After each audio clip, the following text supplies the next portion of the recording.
حضور سلطان الہند سرکار غریب نواز رضی اللہ تعالی عنہ کی ولادت باسعادت ہجری 591 میں ہوئی۔ آپ کے والد ماجد حضرت سید شاہ غیاث الدین رحمۃ اللہ تعالی علیہ کا سلسلہ نسب حضرت سیدنا امام موسیٰ کاظم رضی اللہ تعالی عنہ سے ہوتے ہوئے حضرت سیدنا امام حسین رضی اللہ تعالی عنہ سے ملتا ہے، اور آپ کی والدہ ماجدہ رحمۃ اللہ تعالی علیہ کا سلسلہ نسب حضرت سیدنا امام داؤد سے ہوتے ہوئے حضرت سیدنا امام حسن مثنی رضی اللہ تعالی عنہ سے ہو کر حضرت سیدنا امام حسن مجتبی رضی اللہ تعالی عنہ سے ملتا ہے، جس سے صاف واضح ہے کہ آپ والد کی طرف سے حسینی جبکہ والدہ محترمہ کی طرف سے حسنی سید السادات آل رسول ہیں۔ آپ کی تعلیم و تربیت آپ کے والد ماجد رحمۃ اللہ تعالی علیہ نے کی، یہاں تلک کہ 9 سال کی عمر شریف میں سرکار غریب نواز رضی اللہ تعالی عنہ قرآن مجید کے مکمل حافظ قرآن ہو گئے۔ اس کے بعد وقت گزرتا رہا، آپ کی عمر شریف ابھی تھوڑی بڑھی تھی کہ آپ کے والد ماجد رحمۃ اللہ تعالی علیہ کا وصال ہو گیا، اور سرکار غریب نواز رضی اللہ تعالی عنہ اپنے والدہ ماجدہ رحمۃ اللہ تعالی علیہ کے ساتھ رہنے لگے۔ والد صاحب رحمۃ اللہ علیہ کے وصال کے کچھ ہی عرصہ کے بعد میں والدہ ماجدہ رحمۃ اللہ تعالی علیہ کا بھی وصال ہو گیا، اور سرکار غریب نواز رضی اللہ تعالی عنہ کے سر مبارک سے والدین کریمین کا سایہ اٹھ گیا۔ حضور سلطان الہند سرکار غریب نواز رضی اللہ تعالی عنہ کو وراثت میں ایک باغ اور پنچکی ملی تھی، آپ اس کی دیکھ بھال کرتے اور اسی سے اپنے خورد و نوش کا اہتمام فرماتے۔ ایک مرتبہ آپ باغ میں پانی دے رہے تھے کہ وہاں سے ایک بزرگ جن کا نام حضرت ابراہیم قندوزی تھا، ان کا گزر ہوا۔ آپ نے بزرگ کو دیکھا، یہ بات جان لینا چاہیے کہ سرکار غریب نواز رضی اللہ تعالی عنہ کی پیشانی مبارک پر ایمان کا نور بچپن سے ہی جگمگاتا تھا، جسے اہل نظر ملاحظہ فرما لیتے تھے۔ تو حضرت ابراہیم قندوزی جب اس طرف سے گزرے تو باغ کے اندر داخل ہوئے۔ حضور سلطان الہند رضی اللہ تعالی عنہ نے جب ایک بزرگ کو دیکھا تو ان کی تعظیم کی اور انہیں بیٹھایا اور انہیں کھانے کے لیے انگور کے خوشے پیش کیے۔ حضرت ابراہیم قندوزی نے جب حضرت سلطان الہند کا یہ مؤدبانہ انداز دیکھا تو آپ متاثر ہوئے اور اپنے منہ سے کچھ چبا کر سلطان الہند غریب نواز کے دہن مبارک میں آپ کے منہ میں جو ہے ڈال دیا۔ سرکار غریب نواز رضی اللہ تعالی عنہ فرماتے ہیں کہ میں نے حضرت ابراہیم قندوزی کے دست مبارک سے وہ جو کچھ بھی کھایا تھا، وہ جیسے جیسے میرے گلے سے نیچے اترتا گیا، میرے دل کی دنیا بدلتی گئی، اور دل اللہ اور اس کی رسول کی طرف تو بچپن سے ہی مائل تھا، نیز تناول فرمانے کے بعد میں دل کی دنیا اور بدل گئی، اور آپ تلاش حق میں سارا کچھ چھوڑ کر اللہ کی راہ میں نکل پڑے۔ آپ نے حج بیت اللہ فرمایا، روضہ رسول کی حاضری دی، اور وہاں سے بغداد شریف پہنچے۔ ایک روایت میں آتا ہے کہ پہلے بغداد شریف پہنچے، اس کے بعد حج بیت اللہ کو تشریف لے گئے۔ بعدہ آپ وہاں سے ہوتے ہوئے نیشا پور پہنچے، جہاں پر آپ کی ملاقات حضرت سیدنا و مرشدنا خواجہ عثمان ہارونی رضی اللہ تعالی عنہ سے ہوئی۔ حضرت خواجہ عثمان ہارونی رضی اللہ تعالی عنہ نے آپ کو اپنے سلسلہ میں داخل فرمایا اور عبادات و ریاضات کی تمام منزلوں کو طے کروایا، یہاں تلک کہ آپ نے اپنے مرید صادق حضرت خواجہ غریب نواز کو اپنے ساتھ حج بیت اللہ پر بھی لے کر گئے، اور وہاں سے روضہ رسول پر بھی پہنچے۔ تو روضہ رسول پر جب پہنچے تو فرمایا کہ اے معین الدین، رسول اللہ صلی اللہ تعالی علیہ وسلم کی بارگاہ اقدس میں سلام پیش کرو۔ سرکار غریب نواز نے مرشد پاک کے حکم کی تعمیل کی اور بارگاہ رسول میں سلام پیش کیا تو جواب آیا وعلیکم السلام۔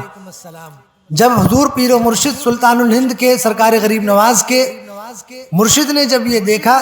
کہ جواب روضہ رسول سے آ گیا تو آپ خوشی سے فرط مسرت سے شادمان ہو گئے اور فرمایا کہ اے معین الدین، اللہ اس کے رسول نے تمہیں قبول فرما لیا۔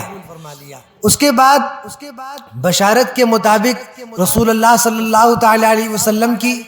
آپ سرزمین ہند پر پہنچے، اور یہاں پہنچنے کے بعد آپ نے تبلیغ دین کو جو ہے اپنا کام بنا لیا کہ آپ تبلیغ دین میں مشغول ہو گئے اور اسی میں مصروف ہو گئے۔ دوران قیام ہندوستان حضرت خواجہ قطب الدین بختیار کاکی اوشی چشتی رضی اللہ تعالی عنہ آپ کے ساتھ چلے آئے تھے اپنے مکان سے، اپنے وطن سے، تو سلطان الہند سرکار غریب نواز نے انہیں دہلی میں ہی قیام فرمانے کا حکم دیا اور آپ اجمیر شریف تشریف لے آئے۔ حضرت سلطان الہند سرکار غریب نواز رضی اللہ تعالی عنہ ایک نکاح سے، حضور سلطان الہند سرکار غریب نواز رضی اللہ تعالی عنہ کے 3 بیٹے اور 1 صاحبزادی تھیں۔ اس کا واقعہ ایسا ہے کہ حضور سلطان الہند سرکار غریب نواز رضی اللہ تعالی عنہ نے خواب دیکھا کہ رسول پاک صلی اللہ تعالی علیہ وسلم ارشاد فرماتے ہیں کہ اے معین الدین، تم ہمارے دین کے معین ہو، لیکن تمہیں ہماری سنت نہیں چھوڑنی چاہیے۔ اس کا مطلب یہ تھا کہ رسول اللہ صلی اللہ تعالی علیہ وسلم نے حضور سلطان الہند رضی اللہ تعالی عنہ کو نکاح کا حکم فرمایا، تو آپ نے ایک نیک پارسا، نیک سیرت، عابدہ زاہدہ خاتون جن کا نام بی بی عصمت اللہ تھا، ان سے آپ نے نکاح فرمایا، جن سے آپ کے ایک صاحبزادے حضرت خواجہ فخر الدین چشتی ہیں، جن کی مزار شریف سروار شریف میں ہے، اور آپ کے ایک صاحبزادے حضرت سید حسام الدین چشتی جو بچپن میں ہی ابدالوں کے زمرہ میں شامل ہو گئے تھے، اور آپ کی ایک صاحبزادی تھی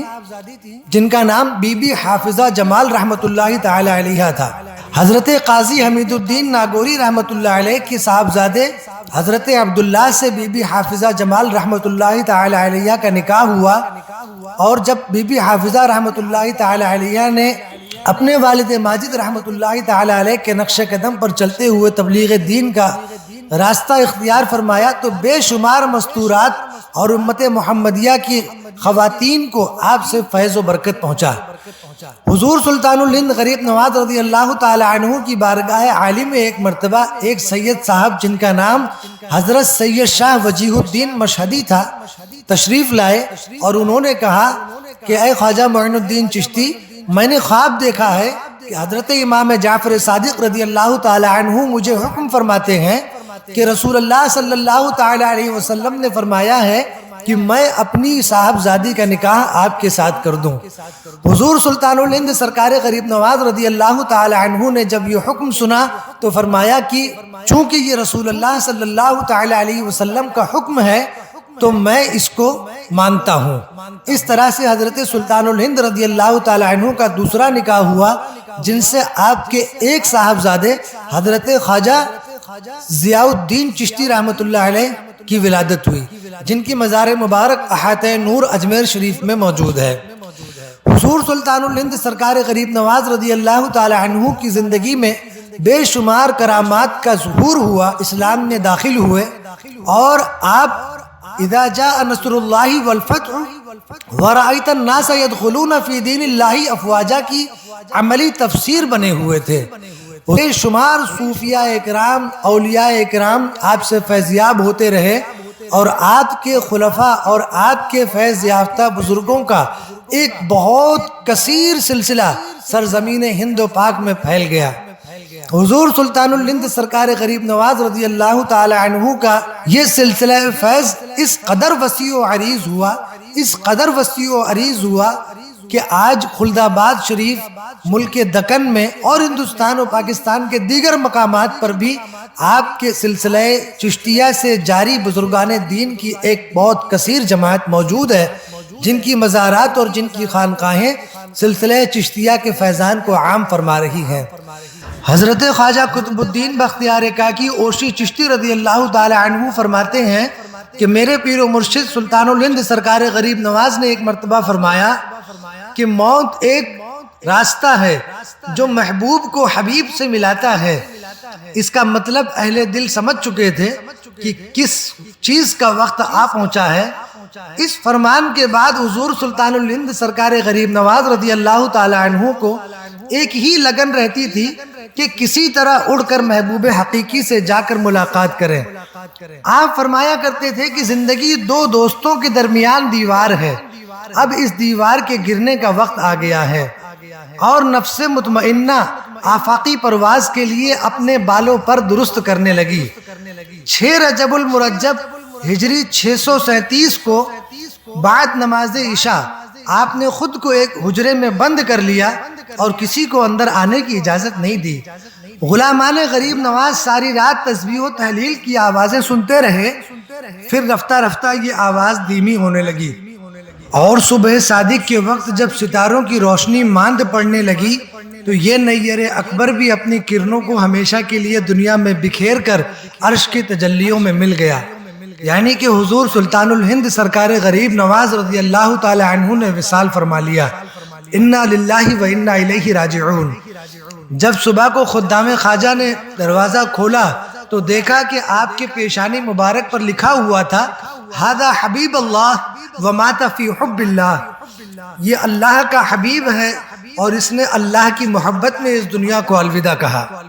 حضرت خواجہ معین الدین چشتی رضی اللہ تعالی عنہ کے جسم اطہر کو ان کے خاص خدام کرام نے غسل دیا، اور سنت رسول کے مطابق آپ نے جس حجرہ میں رحلت فرمائی اسی جگہ پر سپرد خاک کیا گیا۔ آپ کی نماز جنازہ آپ کے بڑے صاحبزادے حضرت خواجہ فخر الدین چشتی رحمۃ اللہ تعالی علیہ نے پڑھائی۔ آپ کی ابدی آرام گاہ ساری دنیا کے لیے آج بھی منبع فیوز و برکات بنی ہوئی ہے۔ صلی اللہ تعالی علی محمد و آل محمد صلی اللہ علیہ وسلم۔